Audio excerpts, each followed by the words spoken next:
untuk menentukan bahwa Ubaidillah itu anaknya Ahmad bin Isa, ini memakai sumber apa ini? Sumber apa yang dipakai? Kalaupun toh tidak ada naskah yang sezaman, nah yang dipakai salah satunya adalah sumber Syuhroh wal Istifadhoh. Syuhroh dan Istifadhoh yang dimiliki oleh Imam Ubaidillah ini, apakah semenjak masa beliau hidup atau tidak? Karena ini adalah kajiannya adalah kajian sejarah. Untuk data primer, data atau bukti primer, bukti sekunder, itu pun saya juga tidak mendapati satupun dari bukti-bukti tersebut. Bagaimana Syekh Mahdi Rojai menggunakan teori yang tidak logis semacam itu kemudian diimplementasikan untuk nasab Ba'alawi hari ini hanya karena nasab itu sudah Syuhroh dan Istifadhoh 200 tahun yang lalu, kemudian walaupun bertentangan dengan data-data dokumen yang ratusan jumlahnya itu tetap akan diisbat oleh dia. Nah, ini adalah tidak masuk logika seorang yang rasional, seorang yang logis, Kang Mas.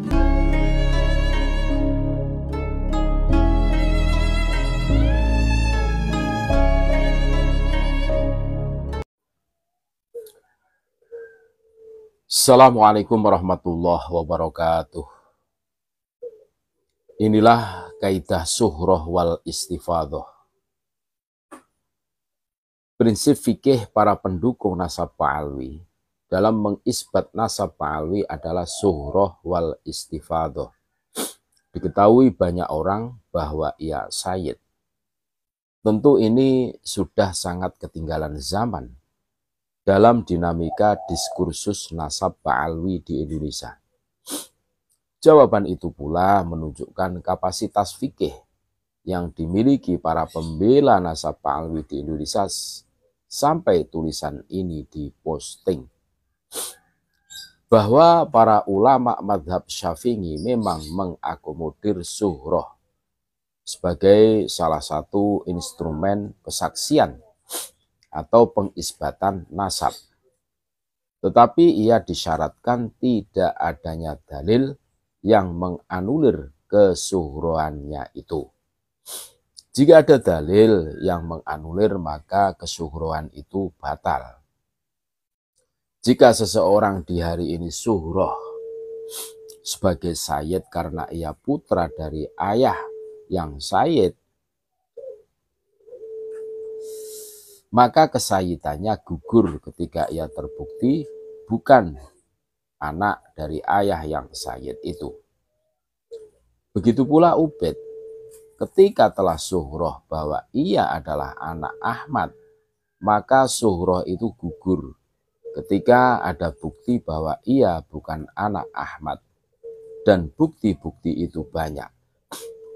Ia menyatakan bahwa Ubaid bukan anak Ahmad. Ibnu Hajar al-Asqalani dalam kitab Al-Jawabul Jalil mengatakan annan nasaba mimma yasbutu bil istifadati illa ayyasbuta ma yukhalifuhu. Sesungguhnya nasab sebagian masalah yang bisa ditetapkan dengan istifadhah atau syuhroh kecuali ada dalil yang menentangnya. Al-Jawabul Jalil 47. Ratusan tahun Nabi Isa alaihissalam diakui ibnillah, anak Tuhan, bahkan sudah syuhroh wal istifadhah atau populer di kalangan ulama atau pendeta Bani Israel seluruh dunia. Terbongkar oleh Rasulullah SAW dengan data sejarah yang ada di dalam Al-Quran yang menetapkan bahwa Isa itu bin Maryam,